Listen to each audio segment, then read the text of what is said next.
네, 안녕하세요. 닥신TV 신재욱이고요. 오늘 주제는 340만 원으로도 이렇게 멀쩡한 차를 살 수가 있구나 라는 주제로 조금만 말씀드려 보고자 합니다. 이 차는 2011년, 이 차는 2014년식이고 키로수는 5만 3천 킬로에 제가 매입을 했고, 제가 매입한 지 한 2달 정도 됐는데 한 2천 킬로 정도 주행했습니다. 이 차량은 1인 소유고 외판 뼈다구 문제 없는 차량입니다. 사고 이력 없고요. 외판도 교환 이력이 없는 차입니다. 오늘은 운전을 할 때 제가 몇 가지 좀 주의를 할 건데, 제가 지난번 영상을 올렸는데 많은 분들이 생각보다 되게 재밌게 봐주셨고, 그 댓글을 보다가 제가 되게 충격을 먹은 게 있는데, 뭐냐면 제가 양발 운전을 한다고 하시는 분이 있더라고요. 제가 너무 충격을 먹었는데, 어떻게 내가 양발 운전이라니. 근데 이제 보통 우리가 오토매틱 기어인 경우는 이게 브레이크랑 가속 페달을 이렇게 밟으면, 브레이크랑 가속 페달을 이렇게 밟으면 이게 양발 운전이잖아요. 그런데 이제 이게 수동 기어 차량 같은 경우는 물론 브레이크는 오른발로 밟긴 하는데, 이제 왼발에다가 제가 클러치를 얹어 놓고 다니니까 그게 이제 일종의 양발 운전이고 별로 이렇게 좋은 모양이 아닌 걸로 보시더라고요. 그래서 저는 사실 이제 수동 기어에 대해서는 뭐 누구한테 티칭을 받아본 적이 없다 보니까 좀 잘 몰랐거든요. 그리고 제가 수동 기어는 이게 특히 또 경차다 보니까 몇 번 많이 꺼트려 가지고 좀 아직은 완벽하지 못합니다. 완벽하지 못한 게 아니고 많이 부족하죠. 그러니까 시동을 꺼트릴 것 같다는 공포감이 항상 있고, 뭔가 이렇게 약간 경사지고 뒤에 차가 바짝 붙으면 항상 좀 압박을 받거든요. 그리고 경사로가 아주 가파른 지하 주차장인데 차들이 이렇게 정체되면서 나오는 그런 조건, 뭐 대표적으로 백화점, 그런 곳은 이제 좀 압박을 많이 받습니다. 코스트코 주차장 올라갈 때도 물론이고. 그래서 아직 익숙하지 못한데, 이게 그러니까 수동 운전할 때 클러치에 왼발을 얹어 놓고 있는 게 좋은 모양새가 아닌 걸로 보시더라고요. 지금처럼 이렇게 왼발이 이게 바깥으로 나가 있어야 되나 봅니다. 그래서 제가 오늘 운전은 잠깐만, 정지. 오늘 운전은 최대한 클러치에 발을 얹어 놓지 않고 운전을 하려고 그러고, 단 1단에서 2단 이렇게 넘어갈 때는 기어 변속이 바로 이어지기 때문에 그때는 좀 얹어 놓고 있어도 되는 것 같은데, 물론 제가 이제 반클러치 상태로 가는 건 아니고요. 그걸 할 거고, 지난번에 또 지적받은 포인트 중에 하나가 정지할 때 너무 이제 중립으로 너무 미리 뺀다는 걸 지적받았어요. 그래서 서기 직전까지 기어를 유지하고 있고 정지 직전에 기어를 빼라, 이런 조언들이 많아서 오늘은 좀 그렇게 해보겠습니다. 그래서 이렇게 2단 넣고 발이 바깥에 나가 있고, 3단 넣고 발이 바깥에 나가 있고, 4단 넣고 발이 바깥에 나가 있고, 이런 식으로 그거를 좀 해볼 거고, 한 가지 더 제가 좀 이제 주의하려고 하는 것 중에 하나가 핸들은 9시 15분을 잡아야 되잖아요. 그게 정석인데, 이게 수동 차량 같은 경우는 뭐 기어 변속을 해야 되니까 오른손이 기어봉에 가 있을 수밖에 없긴 한데, 그래도 어쨌든 가능한 이런 자세를 유지하는 것보다는 웬만하면 이제 9시 15분을 좀 유지하려고 노력을 해보겠습니다. 그 세 가지. 그러니까 최대한 핸들 9시 15분 잡기, 기어봉에 너무 루틴하게 가 있지 않기랑, 이제 보여드릴 건데 정지 직전에 기어 빼기, 그 다음에 왼발이 클러치 위에 가능한 얹어놓고 있지 않기. 그래서 쓸 때 아직 기어가 4단인데 직전에 이렇게 빼라고, 요거를 좀 연습해 보겠습니다. 그걸 좀 신경 써서 할 거고, 아직은 제가 수동 기어 운전이 완벽하지 않고 좀 부족한 점들이 있고, 이게 사실 뭐 누구한테 이렇게 교육을 받은 적이 없기 때문에 그냥 제 습관대로 고착이 돼가고 있었는데 한번 영상을 올려놓고 나니까 이제 선배님들이 이런저런 조언을 해주셔서 도움을 많이 받고 있습니다. 처음에 버릇을 잘 들이는 게 좋으니까. 아직 잘 못하는 게 이 클러치를 넣고 언덕에서 출발하는 거를 제가 잘 못하고요. 사실 몇 번 해본 적이 없고 그냥 굳이 경사로가 가파르지 않은 데서도 이제 클러치를 사용하면서 그 타이밍을 좀 맞춰보는 연습을 나중에 좀 가끔 해보려고 하고 지금 뭐 당장은 필요 없고. 자, 2단 넣고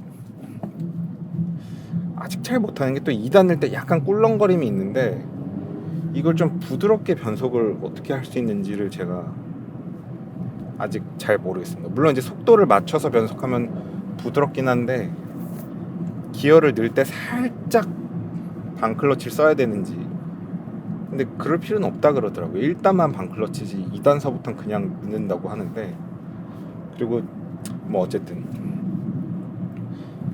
그래서 그걸 좀 유념할 거고,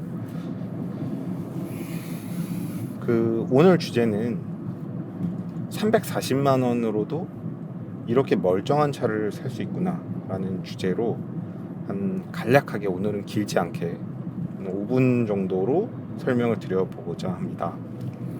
제가 이제 이 차는 사실 세컨카고 메인카로 5 시리즈 2011년식 F바디 520 디젤을 보유하고 있는데, 그 차를 구입한 게 2018년도거든요. 그래서 2018년도에 그 차량을 구입할 때 당시에는 이제 한 5년 된 10만 킬로 뛴 중고 520D를 구입한 거였죠. 18년도에. 지금으로부터 거의 한 6년 전인데, 그때 그 5 시리즈 520D를 구입할 때 중고 가격이 한 2,900만 원 정도였어요.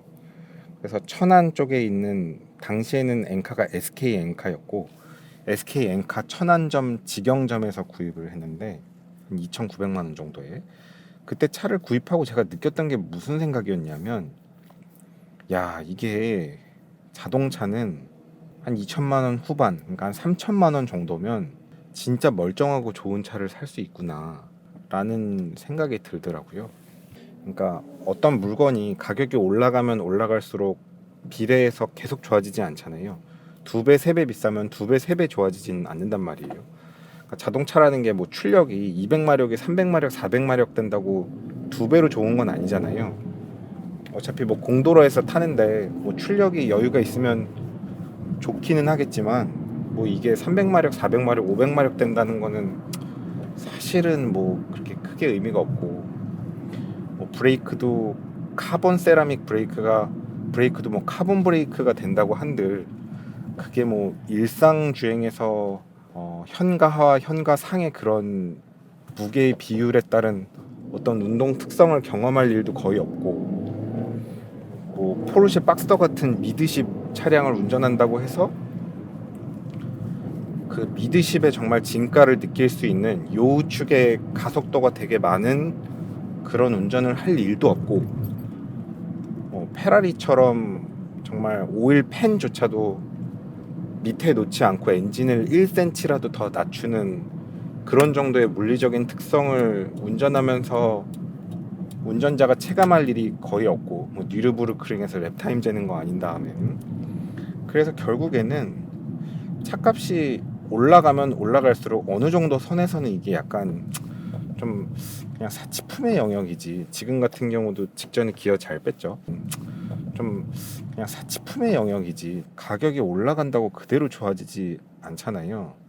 그래서 저는 5 시리즈 중고를 한 5년 된 거 10만 킬로 뛴 거를 한 2,900, 3천만 원 정도에 사면서, 결국 모든 게 반영된 거는 가격이니까 그냥 3천만 원 정도면 그냥 이렇게 멀쩡하고 좋은 차를 살 수 있구나 그런 생각이 들더라고요. 그래서 뭐 내가 나중에 연봉이 더 좋아지고 경제적인 상황이 더 좋아지더라도 그 다음에 뭐 6천만 원, 1억, 2억, 3억, 4억짜리 차를 사는 게 아니고, 그냥 나 정말 죽을 때까지 평생 한 3천만 원짜리 차를 사면, 뭐 신차든 중고차든 그냥 정말 탈만한 차를 살 수가 있겠다.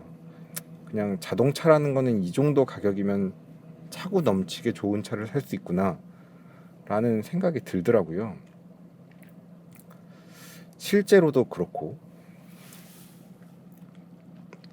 그런데 우리가 뭐 7 시리즈나 뭐 S 클래스 이런 걸 막 꼭 타야 되는 게 아니잖아요. 그 뭐 엄청 크고 불편함이 있을 텐데. 자, 일단은 약간의 반클러치 넣고 기어 연결하고, 그 다음에 2단 넣고 발 옆에다 놓고, 또 3단 넣고 발 옆에다 놓고, 4단 넣고 발 옆에다 놓고, 오른쪽으로 올라갈까요?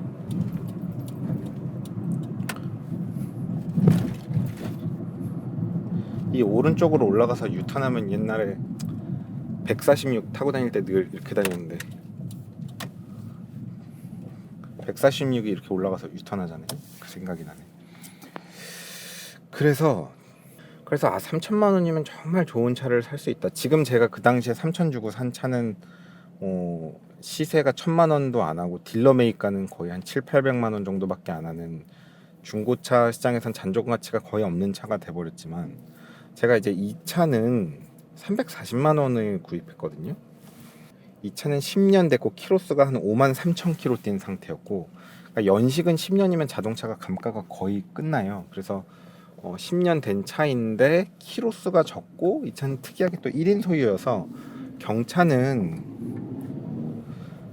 좀 명의 변경 많은 차들이 많거든요. 이게 뭐 짧게 타는 사람도 많고 취등록세가 없다 보니까 단기로 쓰는 사람이 많은데, 어쨌든 저는 1인 소유를 굉장히 중요하게 생각하는 사람이고, 그래서 1인 소유인 이 차량을 약간 비용이 조금 비싸더라도 주고 샀습니다. 그런데 이 차를 지금 한 2달 동안 한 2,000km 타고 느낀 점은, 차가 너무 멀쩡하거든요. 너무 멀쩡해서 그냥 이 정도의 느낌이면 이거 10년도 더 탈 수 있을 것 같고, 10년 더 타는 데에 사실 뭐 별로 문제될 게 없겠다는 생각이 들고, 차도 너무 깨끗하고 멀쩡한 거예요. 자, 일단은 이 차는 연식은 좀 있지만 이게 3단에서 4단 바꾸는 게 저는 제일 재밌더라고요. 그러니까 이렇게 3단이 들어가 있는데 4단을 바꿀 때는 그냥 바로 이렇게 당기잖아요. 4단을 바꿀 때는 그냥 바로 이렇게 당기잖아요. 그래서 그 느낌이 제일 재밌더라고요. 3단에서 4단이. 그래서 이렇게 차선 변경할 때도 축간 간격이 짧아서 되게 잘 돌아가니까, 그런 게 참 되게 시내에서 운전하기는 참 최적화되어 있습니다. 이렇게 해서 또 오른쪽으로 바꾸면 또 잘 바뀌고, 그렇게.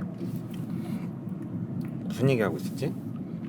짧게 얘기하려고. 그래서 마지막에 정지 직전에 기어 싹 빼기, 이렇게. 그러니까 기어를 건 상태를 정지할 때도 좀 늦게까지 유지하라고 하시더라고요. 그래서 이 차는 이제 1인 소유 차량인데, 이게 연식은 10년 됐으니까 꽤 오래된 차지만, 이게 1인 소유다 보니까 차에 뭐 거의 손때가 없어요. 이런 버튼도 뭐 누른 흔적도 거의 없습니다. 그러니까 사용감이 없고, 시트에 뭐 때 묻은 것도 없고, 그러니까 이 전차주가 유독 깨끗하게 쓴 것 같긴 해요.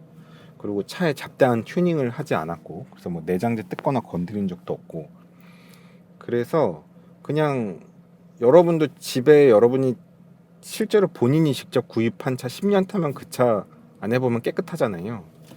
이거는 사실은 거의 그냥 신차 같은 느낌입니다. 약간 뭐 과장도 아니고 그냥 뭐가 사용 흔적이 없어요. 그래서 차는 깨끗해서, 이게 막 중고라서 막 정말 남이 타던 헌차를 탄다는 그런 느낌도 없고, 그 다음에 이게 이제 외판 뼈다고 문제가 없고 무사고 차기 때문에 차가 뭐 어디 프레임이 틀어진 적이 없단 말이에요. 그래서 그냥 도로 위에서 바퀴만 돌면서 유지됐기 때문에 이 차량에 가해진 스트레스는 그저 이제 세월에 의한 풍화, 그리고 이제 고온과 저온에 의한 풍화, 그 다음에 뭐 주행에 따라서, 노면 요철에 따라서 뭐 현가 장치의 그런 누적된 피로도, 뭐 그런 정도인데, 도로에서 그대로 사용된 차는 사실 키로수가 많다고 해서 막 양의 상관관계는 있지만, 그 풍화 정도가, 그러니까 노후 정도가 그렇게 아주 상관관계가 크지 않거든요. 그래서 이 차는 그냥 거의 멀쩡한 느낌입니다. 굉장히 멀쩡하고, 그래서 지금 제가 이 차를 정비한 게 거의 없거든요. 그냥 제가 엔진 오일 갈았고, 그 다음에 브레이크 액 교환했고, 냉각수 교환했고, 브레이크 패드 교환했고, 타이어 교환했어요. 거기까지. 딴 건 아무것도 안 했는데, 이게 이런 느낌이면 그냥 정말 교환, 너무 미리 뺐다, 딱 교환해야 될 것들만 교환한 거잖아요. 그냥 노후에 의한 소모성. 이 차는 조금 고질병이 있는데, 그 앞에 그 쇼바 마운트가 좀 잘 망가진다고, 그 공임나라의 브레이크 플루이드를 교환하러 갔더니 거기서 이 쇼바 마운트 나간 거 아냐고 뭐 그러시더라고요.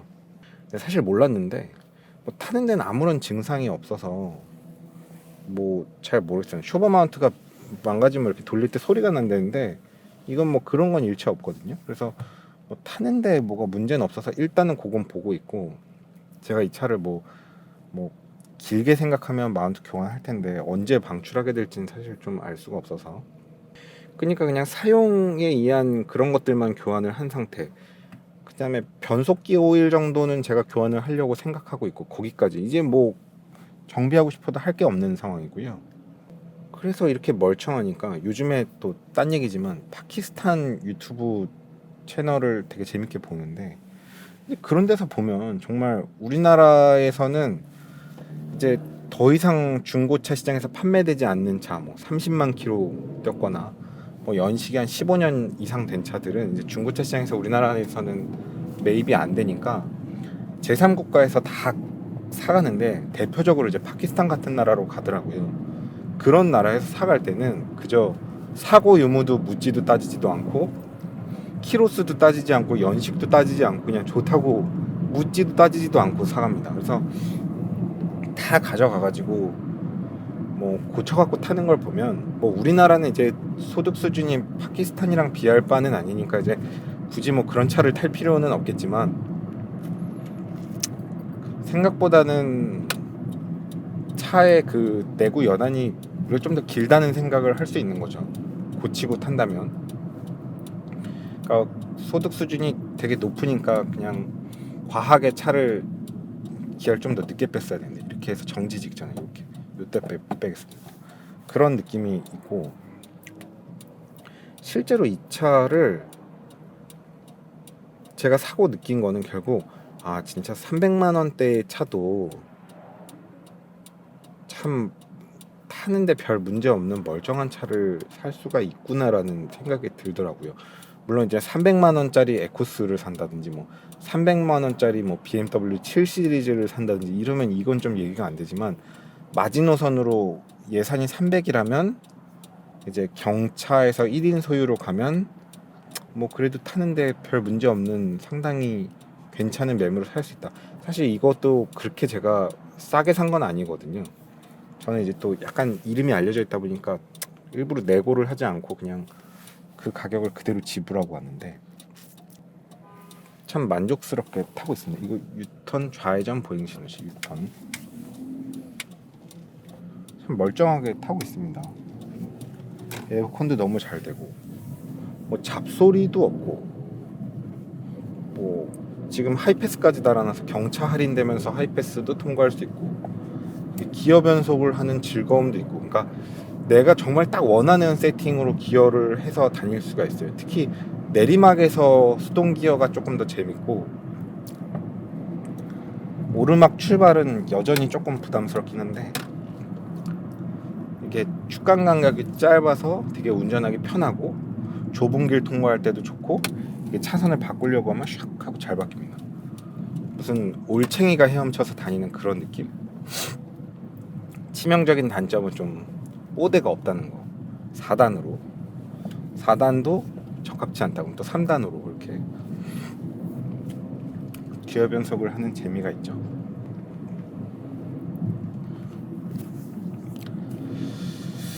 그래서 지난번에 영상을 올렸는데 되게 많이 재밌게 봐주셔가지고, 요런 세팅으로 좀 종종 영상을 좀 올려보고자 합니다. 이게 3단, 뭐 4단.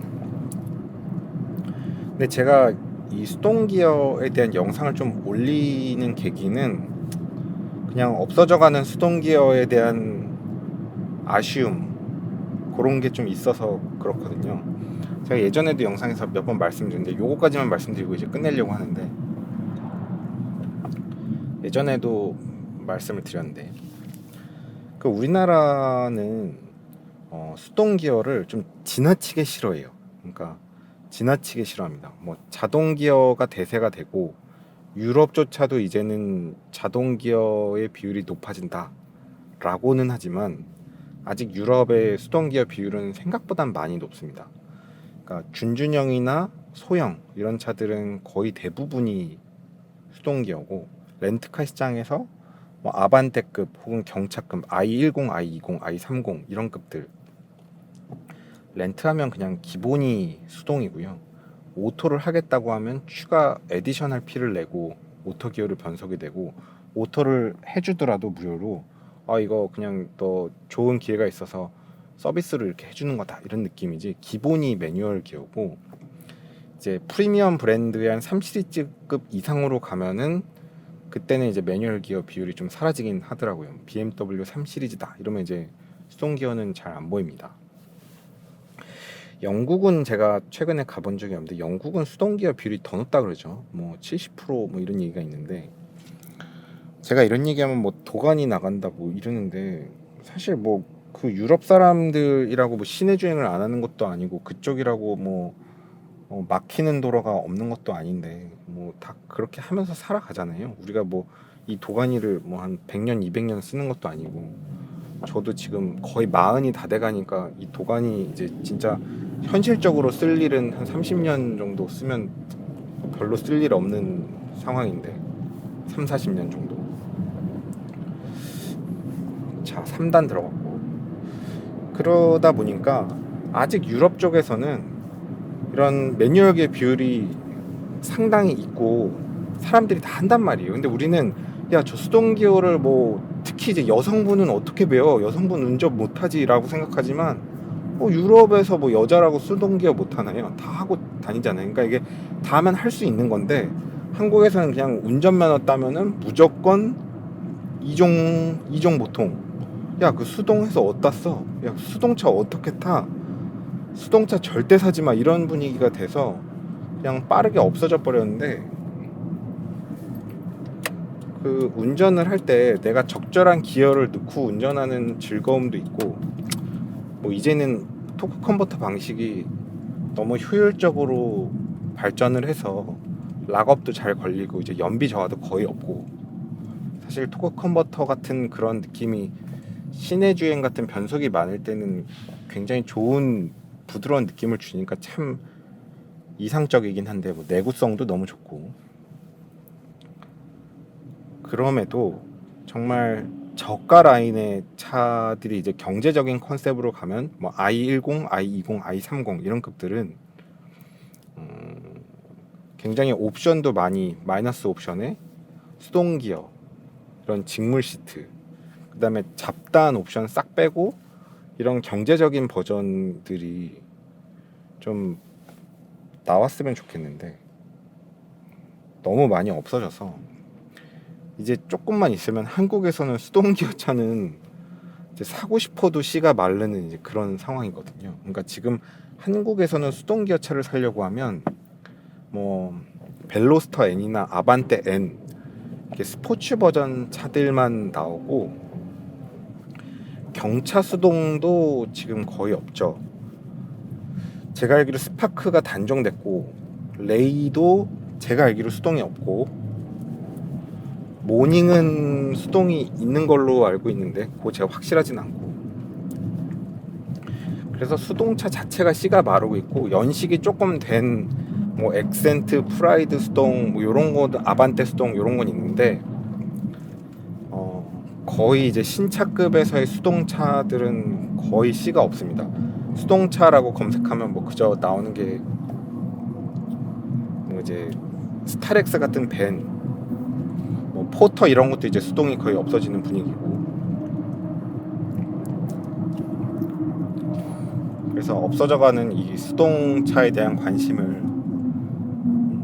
뭐 조금 붙들고 싶어서 이런 영상을 찍는 거고요.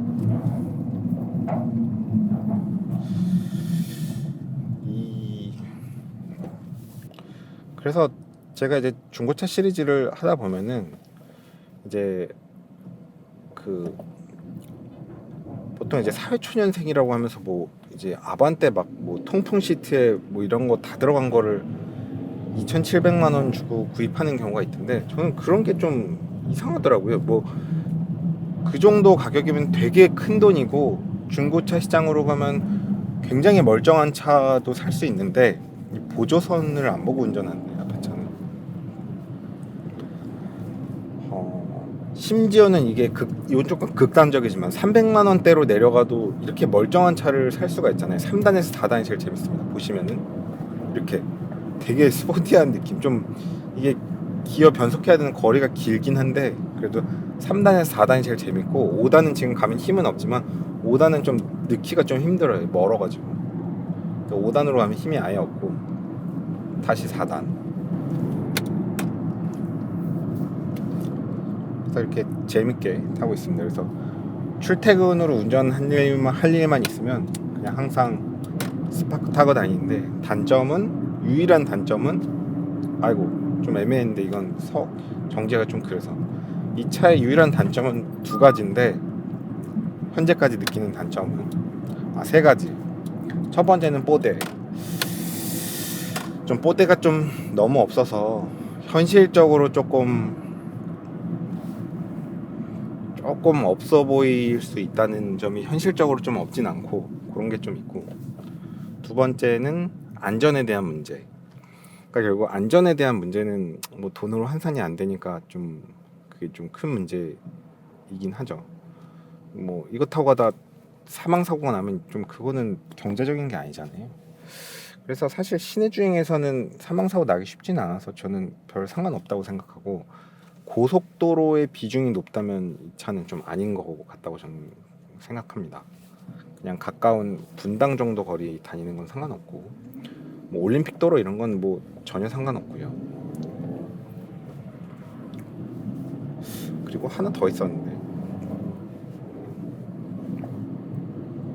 하나 더 말씀드릴 게 있었는데 까먹었고, 근데 이 차의 은근한 장점 중에 하나가 앞에 1열, 2열 2인이 타고 다니면 별로 좁다는 생각이 들지 않고, 시트를 뒤로 미루면 되기 때문에 그렇게 좁다는 생각이 전 들지 않더라고요. 그리고 천장이 꽤 높아요. 이게 보통의 세단보다 천장이 높거든요. 그래서 이 차가 차폭은 좁지만 천장이 높고, 폭이 좁다는 건 사실 이런 간격이 좁다는 거지 내 시트가 막 엄청 좁아진 건 아니기 때문에 사실은 생각보다는 편합니다. 시트 포지션도 높고 천장도 높고 되게 이제 뭐 이렇게 약간 SUV 타고 운전하는 것 같은 그런 느낌이 조금 있습니다. 그래서 저는 거의 대부분의 시간을 혼자 타고 다니는데, 혼자 타고 다니면서 이 차가 좁다라는 걸 생각한 적은 아예 없습니다.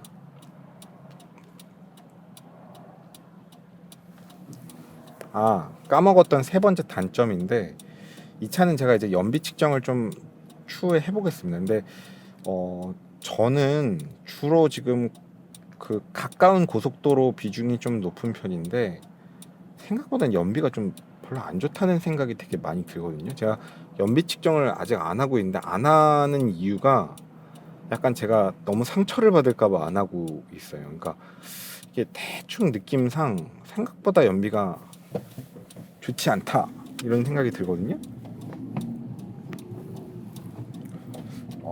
그러니까 이게 물론 이제 연료 탱크가 작기 때문에 주유소에 가는 빈도가 생각보다 많아요.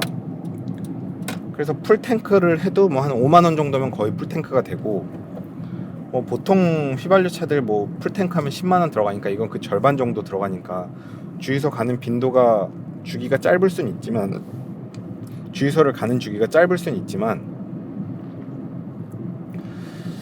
그 느낌상 제가 이제 풀탱크를 한 지가 얼마 되지 않았는데 벌써 4분의 1이 내려갔고, 이게 위에 4분의 1은 좀 되게 느리게 내려가거든요. 지금부터 이제 광속으로 내려가는데, 그래서 마지막에 떨어질 때는 그냥 우수수 떨어져가지고 그 추풍 낙엽같이 떨어져요, 마지막에. 그래서 진짜 고속도로 달리다가 약간 깜짝 놀라거든요. 제가 진짜 놀란 적이 있어요. 그래서 진짜 쓰겠다 해가지고 키로수가 주행 가는 거리가 막 줄더니 갑자기 경고등이 켜지고 그 다음에 주행 가는 거리도 없어져 버리고 이래가지고 깜짝 놀랐는데, 연비는 제가 한번 추후해 보겠습니다. 근데 사실 이제 경제적인 컨셉은 연비가 좀 어느 정도는 좋아야 되는데 뭐 아주 나쁘진 않겠지만 생각보다 은근히 그냥 요즘 나오는 연비 좋은 중형차는 좀 그런가? 요즘 나오는 연비 좋은 소형차만 못한 느낌이라 어찌 보면 당연할 수도 있는데 조금, 그래서 여튼 그렇습니다. 일단은 오늘은 여기까지 하겠습니다. 재밌게 보셨으면 좋아요도 부탁드리고, 뭐 재미있다 혹은 없다 이렇게 좀 코멘트 해주시면 큰 도움 되겠습니다. 그래서 재밌게 보시는 분이 있으면 또 연재를 해보고, 아무도 재미있게 안 보신다 그러면 또 계속 연재해 보도록 하겠습니다. 오늘도 긴 영상 봐주셔서 감사합니다. 수고하셨습니다. 이제 정지를 할 때 기어를 늦게 빼는 걸 그걸 해볼게요. 이렇게 움직이기만 하면 시동이 거의 안 꺼진대요. 그래서 후두두들 거릴 때 이렇게 빼면 되는데 너무 늦게 빼면 전 좀 불안하던데 후두두들 거리잖아요. 오늘도 긴 영상 봐주셔서 감사합니다.